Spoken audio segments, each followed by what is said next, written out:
Gate के पास मौजूद फैज इलाही मस्जिद के आसपास अवैध निर्माण को पुलिस प्रशासन की तरफ से हटाने का काम शुरू किया गया। फैज इलाही मस्जिद परिसर में बने बारात घर और डायग्नोस्टिक सेंटर को नगर निगम के 30 बुलडोजर ने गिराने का काम किया। ये एक्सक्लूसिव तस्वीरें आप देखिए। इस दौरान वहां पर कुछ लोगों ने इस कार्रवाई का विरोध भी किया। पुलिस ने इसके बाद आंसू गैस के गोले छोड़े और वहां पर उन लोगों को तितर बितर किया। फैज इलाही मस्जिद के पास बुलडोजर एक्शन के दौरान वहां पर पुलिस और आरएएफ की भारी तैनाती थी। पुलिस ने बैरिकेडिंग करके फैज इलाही मस्जिद की तरफ जाने वाले सभी रास्तों को बंद कर दिया। साथ ही दिल्ली पुलिस ड्रोन कैमरे से पूरे इलाके की निगरानी कर रही थी। 22 दिसंबर 2025 को दिल्ली नगर निगम की तरफ से फैज इलाही मस्जिद की कमेटी को एक नोटिस जारी किया गया, जिसमें मस्जिद परिसर में मौजूद बारात घर और डायग्नोस्टिक सेंटर को अवैध बताते हुए उसे हटाने के लिए कहा गया। इस नोटिस के विरोध में मस्जिद कमेटी की तरफ से दिल्ली हाईकोर्ट में एक याचिका भी लगाई गई, लेकिन दिल्ली हाईकोर्ट की तरफ से मस्जिद कमेटी को कोई राहत नहीं मिली, जिसके बाद दिल्ली नगर निगम ने इस कार्रवाई को अंजाम दिया। ये सुपर एक्सक्लूसिव तस्वीरें आप देख पा रहे हैं। 30 बुलडोजर ने यहाँ पर अवैध निर्माण गिराया। हालांकि ये कार्रवाई सुबह होने वाली थी, लेकिन इसे रात में ही शुरू कर दिया गया। इसके बाद कुछ लोगों ने जमकर इसका विरोध किया, पथराव शुरू कर दिया और पथराव के कारण कुछ पुलिसकर्मी वहां पर घायल भी हो गए। लेकिन उन सभी लोगों पर बताते चलें आपको, कार्रवाई की भी बात की गई है। 30 बुलडोजर ने यहां पर अवैध निर्माण को ध्वस्त किया है। विरोध पर पुलिस ने आंसू गैस के गोले भी छोड़े। तुर्कमान गेट के पास में आधी रात यहां पर बुलडोजर चला है। दिल्ली के तुर्कमान गेट इलाके में रामलीला मैदान के पास स्थित फैज इलाही मस्जिद के आसपास अवैध अतिक्रमण हटाने की कार्रवाई आधी रात को ही शुरू की गई। पहले ये योजना थी कि कार्रवाई सुबह 8 बजे से होगी, लेकिन इसे करीब 1:30 बजे ही शुरू कर दिया गया। रात में जैसे ही बुलडोजर चला, इलाके में माहौल तनावपूर्ण हो गया। कार्रवाई के दौरान कुछ लोगों ने विरोध करते हुए पुलिस पर पत्थर फेंके। हालात बिगड़ता देख पुलिस को आंसू गैस के गोले छोड़ने पड़ गए और लाठीचार्ज भी करना पड़ गया। इस झड़प में 5 पुलिसकर्मी घायल हो गए हैं। दिल्ली नगर निगम ने यह कार्रवाई दिल्ली हाईकोर्ट के आदेश पर की है, जिसमें मस्जिद से सटे हुए अवैध डिस्पेंसरी और बारात घर को गैर कानूनी बताया गया था। पुलिस अधिकारियों के मुताबिक देखिए, पत्थरबाजी की उम्मीद हालांकि नहीं थी, लेकिन ये जो हरकत है करीब 25 से 30 लोगों ने की। पत्थर फेंकने वालों की पहचान सीसीटीवी कैमरों से की जाएगी और की भी गई है। घायल पुलिसकर्मियों के बयान के आधार पर एफआईआर दर्ज करने की भी बात की जा चुकी है। फिलहाल देखिए, रामलीला मैदान जाने वाले सभी रास्ते बंद किए गए हैं। हालांकि खबर ये मिल रही है कि इसको सुबह 11 बजे के आसपास ट्रैफिक में कुछ राहत दी जा सकती है। ये सुपर एक्सक्लूसिव तस्वीरें आप देख पा रहे हैं। पत्थरबाजी में 4 से 5 पुलिसकर्मियों के घायल होने की खबर मिल रही है। हाईकोर्ट के आदेश पर देर रात ये कार्रवाई शुरू हुई थी। तोड़फोड़ के दौरान पत्थरबाजी का भी मामला सामने आया और इसके बाद वहां पर लोगों को कंट्रोल करने के लिए आंसू गैस के गोले भी छोड़ने पड़ गए पुलिस को। और इसी से जुड़ी हुई इस वक्त की एक बड़ी खबर और बड़ा अपडेट आप तक पहुंचा दें। तुर्कमान गेट इलाके में पत्थरबाजी पर एक्शन हुआ है, यानी कि जिन लोगों ने भी पत्थरबाजी की थी पुलिसकर्मियों पर, उन लोगों पर अब कार्रवाई की बात की जा रही है। दिल्ली पुलिस ने उपद्रवियों के खिलाफ एफआईआर दर्ज की है। दिल्ली पुलिस ने 5 आरोपियों को हिरासत में लिया है।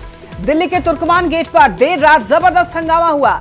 दरअसल यहां पर बुलडोजर एक्शन के दौरान अवैध अतिक्रमण हटाया गया और इस दौरान लोगों ने सड़क पर उतरकर पथराव किया। अवैध दुकानें और दूसरे निर्माण हटाने के लिए यहां पर देर रात 30 से भी ज्यादा बुलडोजर पहुंचे और कार्रवाई की। अतिक्रमण हटाने के दौरान हुए हंगामे के बाद डीसीपी ने यह बताया है कि कार्रवाई के दौरान 5 पुलिसकर्मी मामूली रूप से घायल हो गए थे। इसलिए जिन लोगों ने हंगामा किया, जिन लोगों ने पथराव किए, उनकी पहचान की जा रही है। आरोपियों की पहचान होने के बाद सभी के खिलाफ एक्शन लिया जा रहा है। हालांकि अभी जो खबर मिल रही है कि उपद्रवियों के खिलाफ एफआईआर दर्ज हुई है। दिल्ली पुलिस ने 5 आरोपियों को हिरासत में भी लिया है। ये सुपर एक्सक्लूसिव तस्वीरें आपको दिखा रहे हैं, जहां पर ये पत्थर के बड़े बड़े टुकड़े आपको देखने को मिले होंगे। ज्यादा जानकारी के लिए न्यूज 18 संवाददाता शंकर आनंद हमारे से जुड़ रहे हैं। शंकर, उपद्रवियों के खिलाफ एफआईआर दर्ज करने की भी बात सामने आ रही है और फिलहाल वहां पर तुर्कमान गेट के आसपास की स्थिति कैसी है, वो भी जानना चाहेंगे आपसे। देखिए, तुर्कमान गेट पर अभी जो तमाम जो मलबा है उसको हटाया जा रहा है। जो अवैध निर्माण का जो मलबा है, जिसको देर रात में ध्वस्त किया गया, उस मलबे को अब हटाया जा रहा है। अभी भी कई जो गाड़ियां हैं यहाँ पे लगी हुई हैं।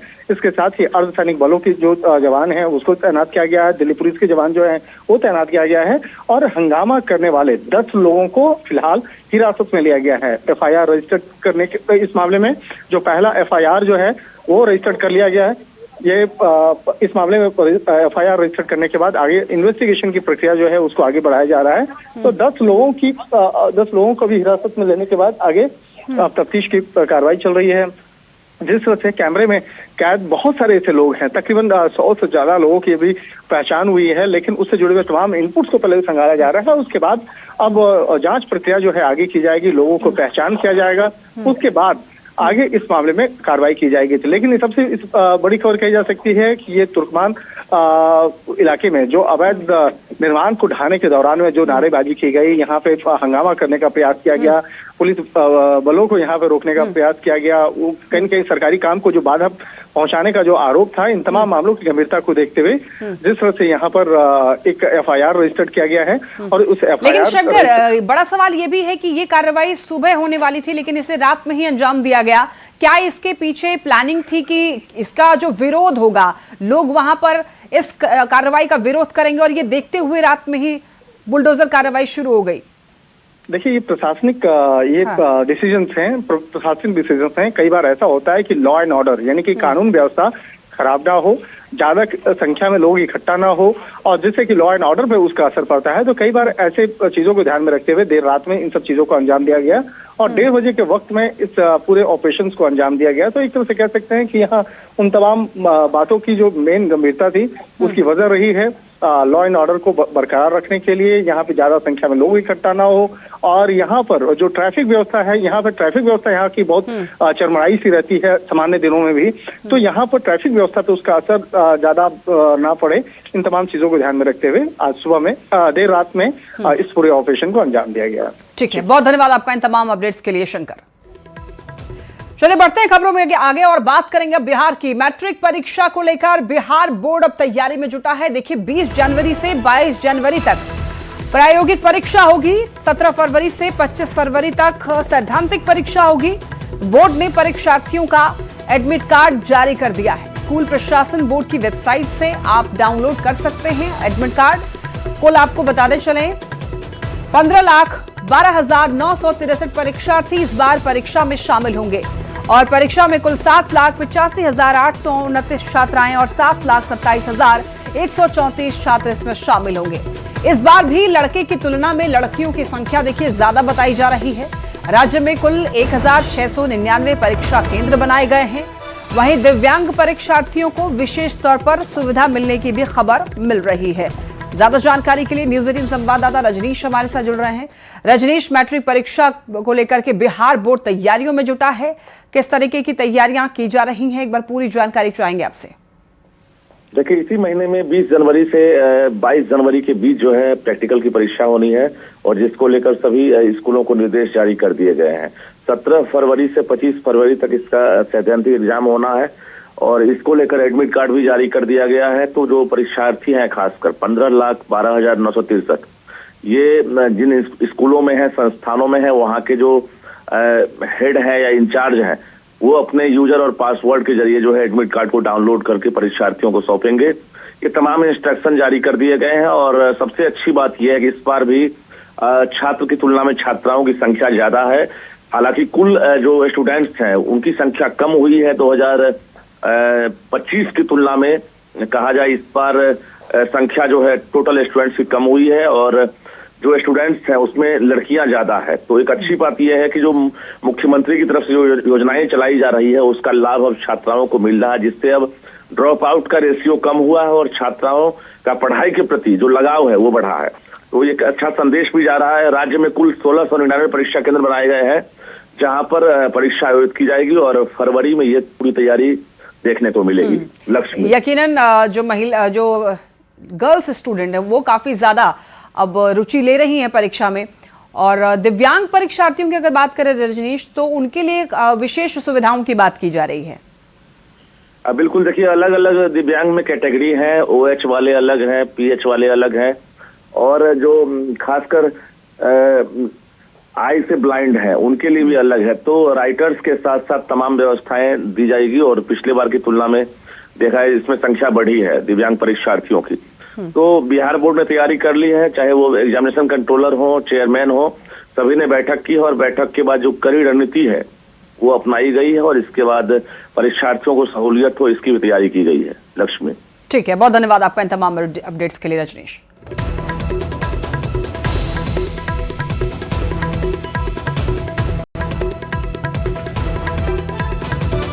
चलिए बात करेंगे बढ़ते हुए ठंड की। तो देखिए बिहार में ठंड का असर लगातार बढ़ता जा रहा है। मौसम विभाग ने चेतावनी जारी करते हुए ये कहा है कि अगले 4 से 5 दिनों तक कई जिलों में ठंड और शीतलहर का प्रकोप और तेज होगा, जिसको लेकर ऑरेंज अलर्ट जारी किया गया है। राजधानी पटना में सुबह से बादल छाए हुए हैं, तेज हवाओं की वजह से धुंध भी बनी हुई है। मौसम विभाग के मुताबिक फिलहाल लोगों को ठंड से राहत मिलने के कोई आसार नहीं दिख रहे हैं। अगले 4 दिनों तक राहत के आसार नहीं है। बिहार में शीतलहर जारी है। 23 जिलों में कोहरे और शीतलहर का अलर्ट जारी किया गया है। तो ठंड से आपको बचकर रहना है। अलाव का सहारा आप ले सकते हैं। हालांकि प्रशासन की तरफ से भी अलाव की व्यवस्था जगह जगह पर की जा रही है और ऐसे में आप जरूरी हो तभी घर से बाहर निकलें। कोशिश करें कोल्ड वेव के दौरान घर से बाहर ना निकलें।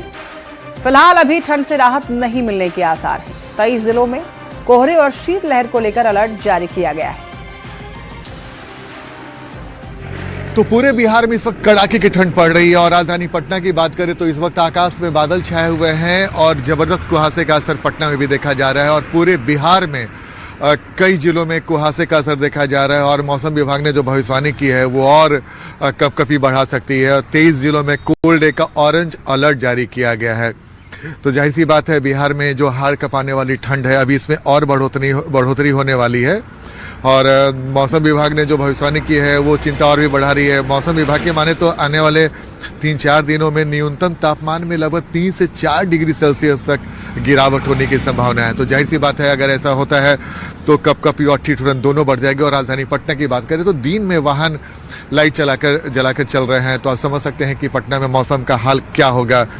और 8 जनवरी से अभी और कुहासा बढ़ने की संभावना है और 14 जनवरी तक यानी मकर संक्रांति तक कोल्ड वेव चलने की संभावना व्यक्त की गई है। पटना की बात करें तो पटना में भी जबरदस्त सर्दी है और इस वक्त हमारे पीछे भी आप कुहासे का असर देख सकते हैं। और ये मौसम विभाग ने कहा कि अभी ये फिलहाल 14 से 15 तारीख तक यानी कि 14 से 15 जनवरी तक ठंड का असर ऐसा ही देखने को मिल सकता है। कैमरामैन दीपक के साथ आनंद अमृतराज, न्यूज 18 नेटवर्क, पटना। बात करते हैं भागलपुर की। देखिए भागलपुर जिले में कड़ाके की ठंड और घने कोहरे ने जनजीवन पूरी तरीके से प्रभावित कर दिया है। सुबह से ही पूरा शहर सफेद चादर में ढका हुआ नजर आ रहा है। विजिबिलिटी 10 मीटर से भी कम हो गई है। सड़कों पर निकलने वाले लोग वाहनों की लाइट जलाकर चल रहे हैं। घने कोहरे और ठंड की वजह से खासतौर पर रिक्शा चालकों और काम पर जाने वाले लोगों को भारी परेशानी हो रही है। लोग ठंड से बचने के लिए जगह जगह आग जलाते हुए यानी कि अलाव का सहारा लेते हुए दिख रहे हैं, जबकि जरूरी काम से निकलने वालों को ई रिक्शा तक नहीं मिल पा रहा है क्योंकि ठंड बहुत ज्यादा है। चाहे 20 मिनट निकले तो बढ़िया था, उसके बाद अगर नहीं निकले तो छा गया। ठंडा बहुत ज्यादा है, कमाने साधन नहीं, खाने पीने को साधन नहीं, काम नहीं लग रहा है, सूझ नहीं रहा है। कैसे जाएंगे ड्यूटी करने के लिए, कोई समय का अति नहीं है। कब क्या होगा सर उसका कोई पता नहीं। पूरा कुहैसा में टोटो वोटो भी नहीं मिल रहा है, पैदल जाना पड़ रहा है, क्या करेंगे सर। तो आपको बता दें कि भागलपुर में मौसम पूरी तरीके से बदला हुआ नजर आया। यहां पर तेज सर्द हवा चल रही है। कोहरे के कारण गाड़ियों की रफ्तार पर भी ब्रेक लग गई है। गाड़ी चलाने वाले लोगों को काफी परेशानियों का सामना करना पड़ रहा है। चारों तरफ घना कोहरा छाया हुआ है। तस्वीरों में भी आप देख सकते हैं मौसम पूरी तरीके से बदला हुआ नजर आ रहा है। सुबह सुबह चारों तरफ घना कोहरा, विजिबिलिटी काफी ज्यादा कम हो चुकी है और ऐसे में लोग दिन में भी गाड़ियों की लाइट जला करके सफर करने पर मजबूर है। पूरे बिहार में कड़ाके की ठंड पड़ रही है। सिल्क सिटी भागलपुर भी शीतलहर की चपेट में है। आज भागलपुर का जो मौसम है वो पूरी तरह से बदला हुआ नजर आ रहा है। घना कोहरा छाया हुआ है और सर्द हवा चल रही है। जिस तरह से घना कोहरा छाया है तो ऐसे में वाहनों की रफ्तार पर ब्रेक लग गई है और लोगों को खासा परेशानी हो रही है। आज मौसम बहुत ज्यादा खराब है। हाँ, रियली में बहुत खराब है। और चूंकि मौसम बहुत तेज ठंड है और हवा के साथ है, कनकनी के साथ भी है। ऐसा महसूस हो रहा है कि बर्फबारी कहीं हो रही है, नजदीक में कहीं हो रही है, बर्फबारी हो रही है। हाँ, लगता है क्योंकि हल्का हल्का बूंदा बूंदी भी हो रहा है। कोहरा से गाड़ी चलाने में भी बहुत असुविधा हो रहा है, ट्रेनों में भी असुविधा हो रहा है, सभी जगह समस्या पड़ा हुआ है। दिनचर्या पूरी तरह प्रभावित है। चलिए तस्वीर देख लीजिए कि किस तरह से आज सिल्क सिटी भागलपुर में जो घना कोहरा है वो छाया हुआ है, तापमान में गिरावट हुई है और तेज ठंडी हवा के कारण कनकनी बढ़ गई है। मौसम विभाग की माने तो फिलहाल जो है लोगों को ठंड से राहत नहीं मिलने वाली है।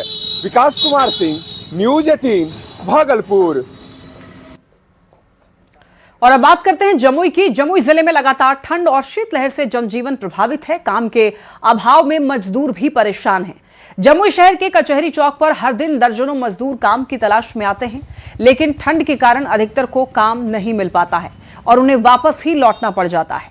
मजदूरों का यह कहना है कि सर्दी ने उनकी जो मुश्किलें हैं और ज्यादा बढ़ा दी है।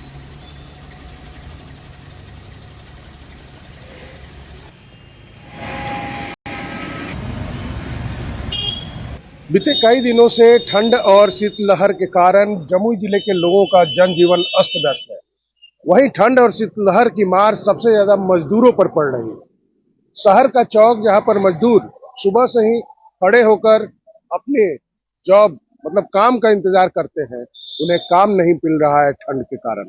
हम तस्वीर दिखाना चाहेंगे। जमुई शहर का कचहरी चौक है और जैसा कि देख सकते हैं कि यहाँ सुबह से ही दर्जनों की संख्या में मजदूर तबके के लोग यहाँ पर खड़े हो गए हैं। परेशानी हो रही है ठंड से आप लोगों को? बहुत परेशानी हो रही है। क्या ठंडा ज्यादा है, काम करने आते हैं हाथ से हो जाता है। काम मिल रहा है? नहीं, काम कहाँ मिल रहा है। 3 दिन से घूमिए रहे।